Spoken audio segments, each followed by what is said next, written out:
আসন্ন জাতীয় সংসদ নির্বাচনকে সামনে রেখে রাজনৈতিক প্রতিপক্ষদের নীতিমালা নিয়ে প্রকাশ্য বিতর্কের আহ্বান জানিয়েছেন জামায়াত ইসলামের আমির ডাক্তার শফিকুর রহমান। তিনি বলেন, দেশের মানুষের জন্য সবচেয়ে কার্যকর নীতিমালা কি হতে পারে সে বিষয়ে আলোচনায় গুরুত্ব দেওয়া দরকার।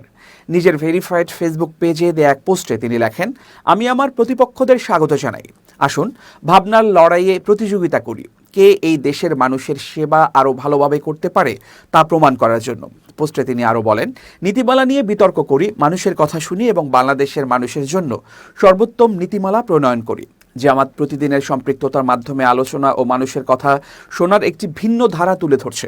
সহিংসতার বিপরীতে কল্যাণমুখী রাজনীতির কথা উল্লেখ করে ডাক্তার শফিকুর রহমান লেখেন, মানুষ অতীতেও সহিংসতা প্রত্যাখ্যান করেছে, এখনও করছে এবং ভবিষ্যতেও করবে। তার এই পোস্ট শেয়ার করে ঢাকা বিশ্ববিদ্যালয় কেন্দ্রীয় ছাত্র সংসদের ভিপি আবু সাদিক কায়েম মন্তব্য করেন, ডাকসু এটি আয়োজন করতে আগ্রহী, তবে কী ধরনের কাঠামো বা ফরম্যাটে এই বিতর্ক অনুষ্ঠিত হতে পারে সে বিষয়ে জামাত আমিরের পোস্টে কোনো বিস্তারিত উল্লেখ নেই। এ নিয়ে এখন পর্যন্ত বিএনপি বা তারেক রহমানের পক্ষ থেকে কোনো প্রতিক্রিয়া পাওয়া যায়নি।